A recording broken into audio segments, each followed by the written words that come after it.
নজর রাখবো পরবর্তী খবরে। দিল্লির আর্থিক প্রতারণা মামলায় কলকাতায় ইডির তল্লাশি। মুকুন্দপুরের বিলাসবহুল আবাসনে সকাল থেকে ইডির হানা। প্রায় 93 কোটি টাকার আর্থিক তছরূপ মামলায় চলছে তল্লাশি।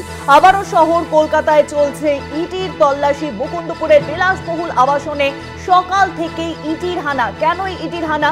দিল্লির আর্থিক প্রতারণা মামলায় কলকাতায় এবার ইডির তল্লাশি।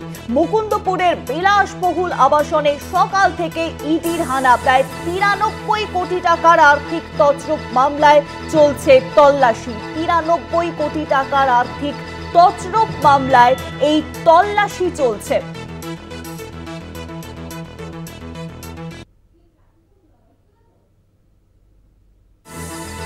দিল্লির আর্থিক প্রতারণা মামলায় কলকাতায় এবার ইডির তল্লাশি। ফের শহর কলকাতায় চলছে ইডির তল্লাশি।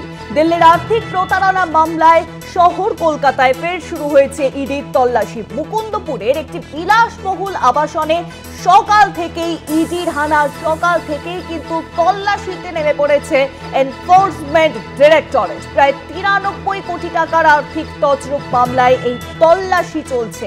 অর্থাৎ 93 কোটি টাকার যে দিল্লির আর্থিক তছরূপের ঘটনা ঘটেছে, সেই আর্থিক তছরূপ মামলায় কিন্তু এই তল্লাশি চালাচ্ছে এনফোর্সমেন্ট ডিরেক্টরেট। দিল্লির আর্থিক প্রতারণা মামলায় কলকাতায় এবার ইডির তল্লাশি। মুকুন্দপুরের বিলাসবহুল আবাসনে সকাল থেকে ইডির হানা। প্রায় 93 কোটি টাকার আর্থিক তছরূপ মামলায় চলছে তল্লাশি। 93 কোটি টাকার আর্থিক তছরূপ মামলায় এই তল্লাশি শুরু হয়েছে শহর কলকাতায়। আর বিষয়ে আরো জানবো, ফোন লাইনের সঙ্গে রয়েছেন আমাদের প্রতিনিধি অরিত্র ঘোষ। অরিত্র, দেখো, শহর কলকাতায় সাত সকালে এনফোর্সমেন্ট ডিরেক্টরেটের অভিযান। দিল্লির একটি আর্থিক প্রতারণা মামলায় শহরের একাধিক ঠিকানায় ইডি অভিযান শুরু করেছে, যার মধ্যে মুকুন্দপুর এলাকার একটি বিলাসবহুল আবাসনে তল্লাশিতে ইডি গোয়েন্দারা। যেটা সূত্রের খবর, ইডি সূত্রে যেটা জানা যাচ্ছে যে এটি আর্থিক প্রতারণা মামলা।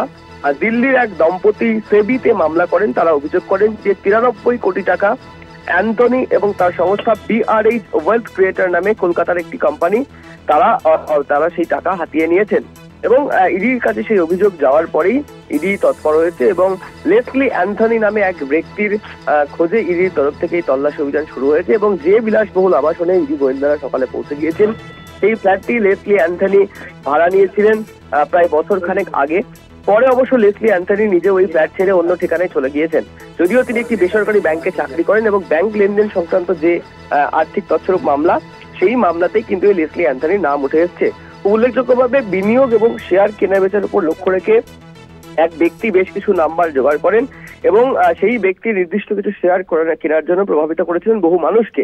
দিল্লির যে দম্পতি সেবিতে মামলা করেছেন, সেই দম্পতির কাছেও এই মর্মে 3.5 কোটি টাকা আত্মসাৎ করেছিলেন। মোট এইভাবে মার্কেট থেকে 93 কোটি টাকা তছরূপ করা হয় এবং সেই সংস্থাতেই কাজ করতেন এই লেসলি অ্যান্থনি, এমনটা ইডি সূত্রে খবর।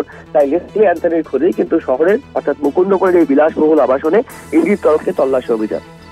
অনেক ধন্যবাদ অরিত্র। ফোন লাইনের সঙ্গে ছিলেন আমাদের প্রতিনিধি অরিত্র ঘোষ। অর্থাৎ ফের শহর কলকাতায় কিন্তু শুরু হয়েছে ইডির তল্লাশি। আজ সকাল থেকে ইডির তল্লাশি শুরু হয়েছে। প্রায় 93 কোটি টাকার আর্থিক তছরূপ মামলায় এই তল্লাশি শুরু হয়েছে। পাশাপাশি জানা যাচ্ছে যে মুকুন্দপুরের একটি বিলাসবহুল আবাসনে সকাল থেকেই কিন্তু এনফোর্সমেন্ট ডিরেক্টরেটের এই তল্লাশি। দিল্লির আর্থিক প্রতারণা মামলায় কলকাতায় এবার ইডির তল্লাশি।